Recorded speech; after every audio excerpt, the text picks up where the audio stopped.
What's up, YouTube? This is Too Raw for TV. All right, so before I get into this video, I want to give a shout out to Aram and Jason. You know, Aram and Jason are both Nick fans. Both of them are, fans and contributors of this channel and supporters of this channel, and I really appreciate their support. Shout out to YouTube. All right. Um, so yesterday was game 3 of the series between the Los Angeles Clippers and the Denver Nuggets. And you had a feeling that a player like Kawhi Leonard was going to set the tone for the game.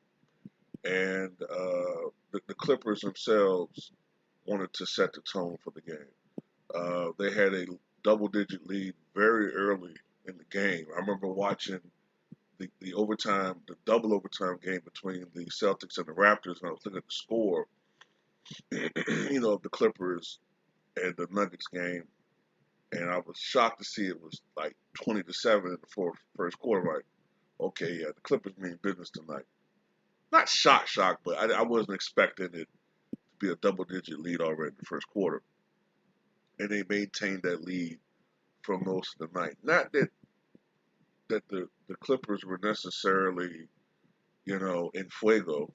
They only shot, I think, 42% from the floor and only 28% from three.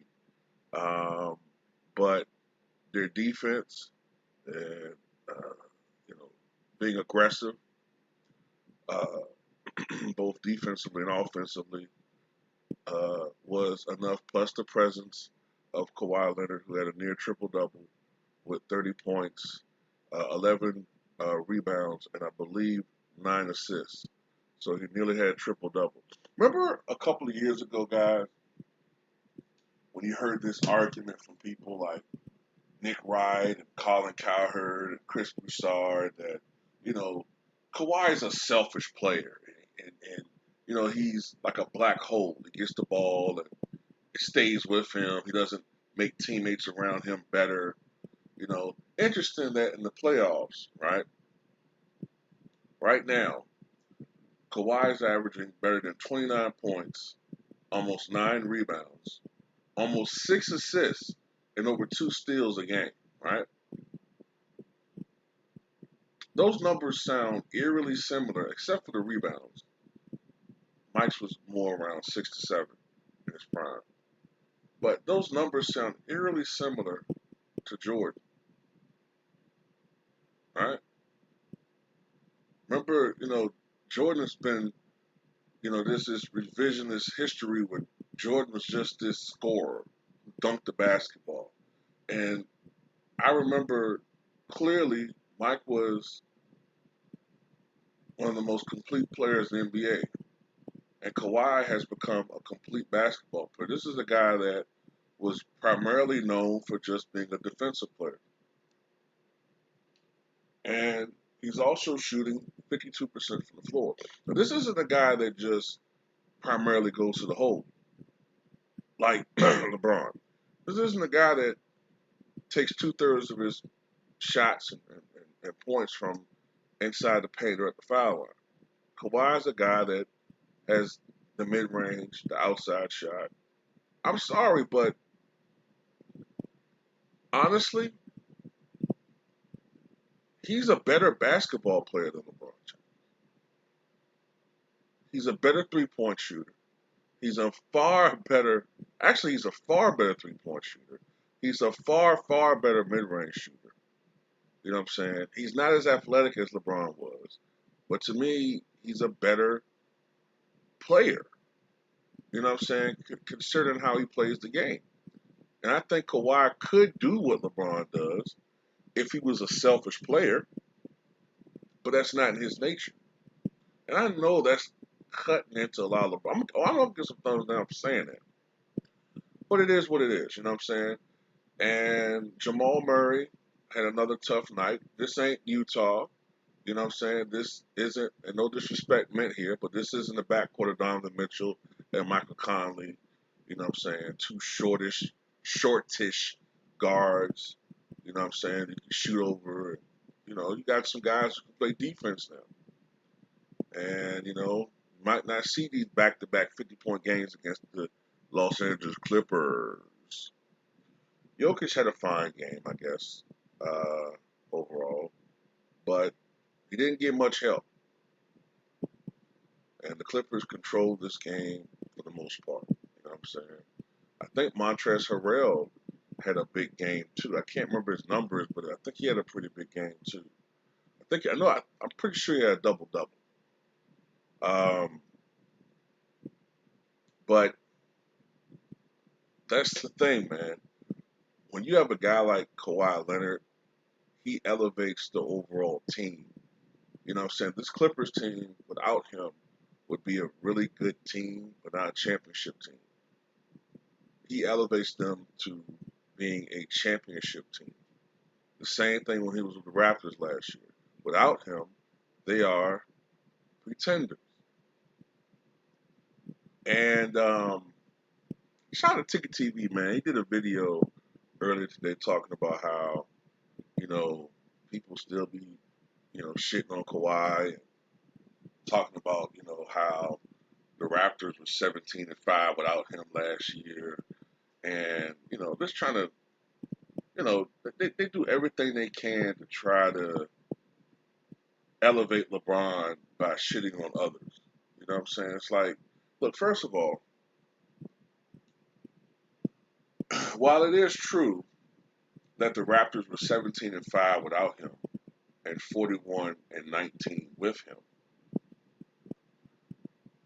you also have to look at who they were playing in those games that he didn't play. See, they strategically kept him sitting. Well, excuse me, how can I say this? They strategically sat him due to their strategy of resting him against opponents that they felt that they could beat anyway. You know what I'm saying? Against the cellar dwellers of the NBA that season. Whether you're talking about the New York Knicks or maybe the Bulls, you know, teams like that. Maybe even, uh, you know, the Hawks, probably. Those are the teams that, you know, Kawhi Leonard sat against. More likely, the Raptors would be able to win without him. Now, unfortunately, in some of those back-to-backs, he sat, and they might have lost a few games against some teams they thought that they could probably eke it out against. But that's why they're 17-5. It's not like they were playing against, you know, the better teams in the NBA without Kawhi. So that's misleading. Also, like Ticket was saying, the reason why teams are poorer without LeBron is this. LeBron gets there. The team makes so many trades to build a team around him for the short term. Okay? Not a long term rebuilding process, but build a team specifically around LeBron so LeBron can thrive and have his numbers. Okay? And get all the praise.